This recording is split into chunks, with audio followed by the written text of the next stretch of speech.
Have you ever wondered why some people seem to glide through life effortlessly while others struggle no matter how hard they try? Why does it feel like success favors the undeserving, and despite all your hard work, the doors you knock on remain closed? Could it be that we've been taught the wrong formula for fulfillment? Welcome back to the channel. It's a true honor to walk this path of reflection and wisdom with you.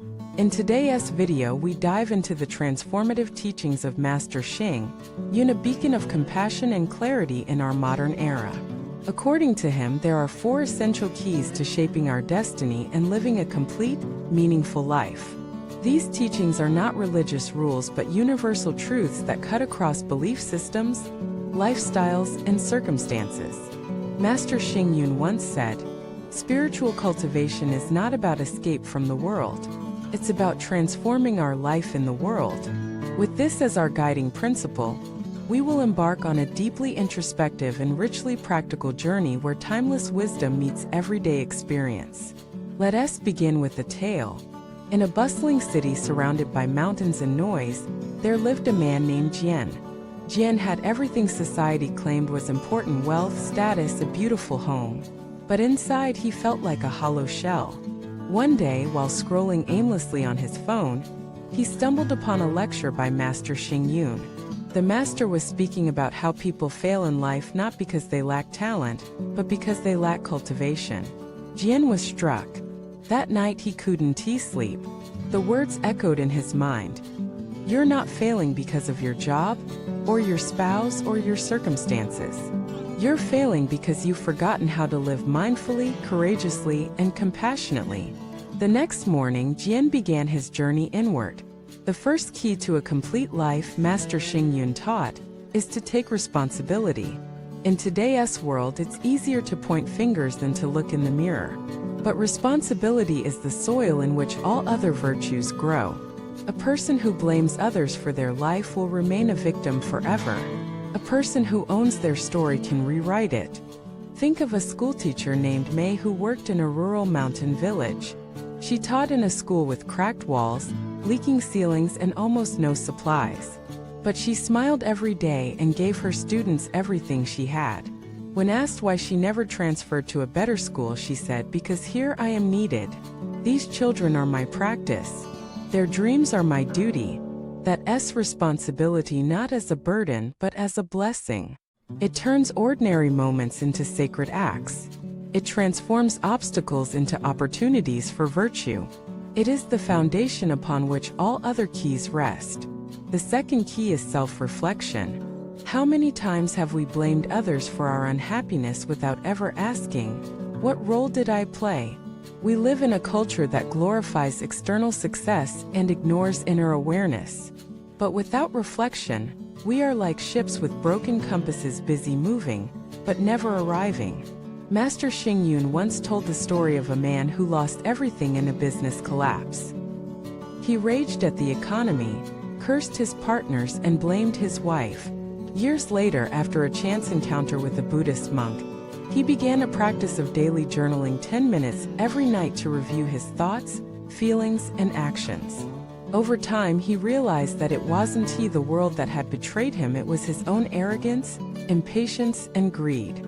Reflection doesn't mean beating yourself up. It means lovingly confronting your blind spots and choosing to grow beyond them. It is not self-criticism but self-awareness. And in that awareness, freedom is born. The third key is courage to create.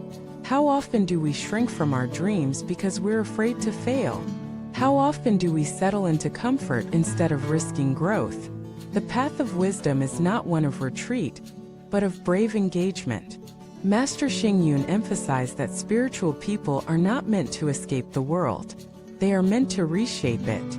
Whether you're a chef, an engineer, a mother, or a monk, your life is your canvas and the brush is in your hands.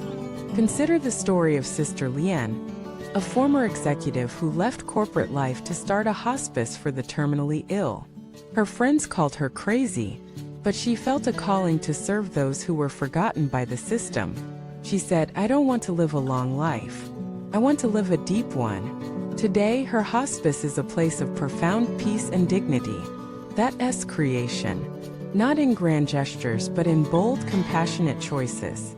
And finally, the fourth key: generosity. In a world obsessed with taking, the simple act of giving becomes revolutionary. But this isn't just about money. Generosity is about spirit. It's the way you listen, the way you encourage others, the way you give your time, your patience, your love.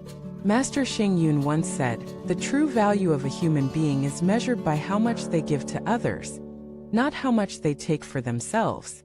Imagine a world where everyone lived by that rule. There was once a man who volunteered at a school for children with disabilities. Every weekend, rain or shine, he showed up to read stories and play music. When asked why he did it, he simply said, "They remind me of what matters. What matters is not what we own, but who we become." And so, these four teachings: responsibility, reflection, courage, and generosity form the architecture of a life well lived. They are not religious commandments. They are the DNA of human flourishing. But knowing them is not enough. The real question is, will you live them? In the end, all the money, titles, and applause in the world cannot give us what we truly seek. What we seek is peace, connection, purpose, and those things are not found outside but cultivated within. So take a moment now to ask yourself, am I owning my life or blaming others? Am I reflecting daily or just reacting to life? Am I creating with courage or hiding behind fear? Am I giving love or waiting to receive it? Your answers to these questions are the blueprint of your future. Thank you for watching this video. If it moved you, inspired you, or simply made you pause, I invite you to share it with someone you care about. Subscribe for more journeys like this, and leave a comment below. I would love to hear your thoughts and your story. Until next time, may you walk gently, speak kindly, and live deeply.